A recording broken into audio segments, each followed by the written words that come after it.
కాబట్టి నా మిత్రులను కోరుతుంది నేను ఒకటే, ప్రతి ఒక్కరం కూడా మన ప్రభుత్వానికి అన్ని వేళలా రుణపడి ఉండాల్సినటువంటి అవసరం మనకందరికీ ఉందనేసి ఈ సభాముఖంగా నేను తెలియజేస్తున్నాను. అంతర్జాతీయ పరిమాణాలతో మన తెలంగాణ రాష్ట్రం ఇంటిగ్రేటెడ్ కాంటెక్స్ కడుతుంది అనేసి నేను తెలియజేస్తున్నాను. ఒకసారి గట్టే చెప్పండి కొట్టేటువంటి అవకాశం ఉంది. దీని ద్వారా ఎవరైతే ST welfare, SC welfare, BC welfare, minority అన్ని గురుకులాలు కూడా ఒకటే దగ్గర కల్పించడంతో పాటు కుల మతాలకు అతీతంగా ఉండి మా విద్యార్థి కులమని మా తెలంగాణ ప్రభుత్వం అనేది చేస్తున్న విషయం సభాముఖంగా తెలియజేస్తుంది.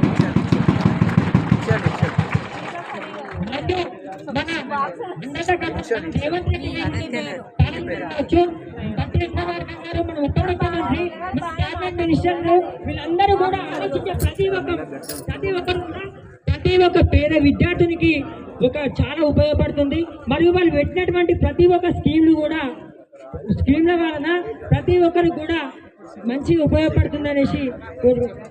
ఉపయోగపడుతుంది. ఎందుకంటే వాళ్ళు ప్రవేశపెట్టినటువంటి ప్రతి ఒక్కరు కూడా చాలా ఉపయోగపడుతుంది. అదేవిధంగా ఒక రాష్ట్రం అనేది అభివృద్ధి చెందాలంటే కావాల్సింది విద్య మరియు వైద్యం. అట్లాంటి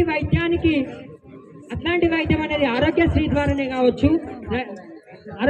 ఆరోగ్యశ్రీ ద్వారా ఎందరో మంది యాక్సిడెంట్ అయినప్పుడు వాళ్ళ యొక్క ప్రాణాపాయ స్థితిలో ఉన్నప్పుడు వాళ్ళకు సరైనటువంటి వైద్యం అందాలనే ఒక ఉద్దేశంతో ప్రజాభవన్కి పోతే చాలు వాళ్లకు మంచిగా సీఎం రిలీఫ్ ఫండే కావచ్చు, ఆరోగ్యశ్రీ అవన్నీ ఇచ్చి వాళ్ళ ప్రాణాలను కాపాడుతున్నటువంటి ప్రభుత్వం మన తెలంగాణ ప్రభుత్వం.